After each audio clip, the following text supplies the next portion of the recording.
Welcome, everybody. Getting bigger. Yeah. Yeah, I hear you guys are too. Okay, so these are the questions that I was curious about, and I think they'll be the questions you guys are curious about too. I'm going to ask a lot about the very early days of Facebook. We were just talking about them in the back. It was fascinating. I sort of wish you could have heard it. We'll do our best to try and reproduce it. So here's a question that might be a little bit difficult. How long before 2004 could something like Facebook have succeeded? Like, what was the last thing that was needed to fall into place? Could someone have done it in 1995 or 2000? Yeah, no, it's an interesting question. There were certain elements that we certainly bootstrapped off of and kind of used to hack early identity, right? So one of the things that people don't think about that often today is early on we wanted to establish this culture of real identity on the service. And there weren't really any other online services or communities where people were openly their real self before that. And one of the ways that we kind of determined that someone was really who they said they were and their credentials were real were everyone had school email addresses. And I don't know how much before 2004, I assume, probably around 2000, all schools started issuing email addresses, but that was really this critical thing that made it so that we could get started. But it was this counterintuitive thing that not many other services were using. So school email addresses were the original source of identity.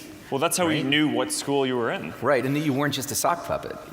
Because you can't just get the school to keep creating new email addresses. Yeah. So it made it so that people couldn't sign up for fake accounts, right? Because people typically only have one school account. So being able to bootstrap off of that was this really nice early thing that helped us establish this culture of real identity. And then once we got to a few million people or 10 million people where that culture was established, it was able to bootstrap into something that was much bigger that kept most of that culture, even though now obviously most people in the world don't have emails that are issued by some institution that vouches for their identity. Now people log in through Facebook. Now you're the source of identity. Well, it comes around. Yeah. But to your question about when would it have been possible, one of the big trends that we see is that the amount that any individual shares in a given year seems to be growing at this exponentially increasing rate. Right? Zuckerberg's law. Yeah, I don't call it that, but other people do. You heard it here first. But it is this kind of social networking version of Moore's law, and it's interesting. And what that suggests to me is, if we expect that this rate is going to double every year, then look out 10 years. 2 to the 10th is 1024, right? So 10 years from now, people will be sharing about 1,000 times as many things.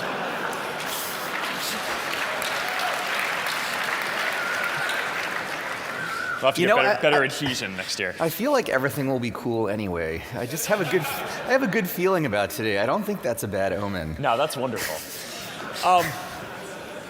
So I think the question is not would Facebook have not been possible before 2004. It would have been in some capacity, but people would have shared less. And if you fast forward 5 years, there's going to be a version of, there are going to be all these social services that people are using to share way more.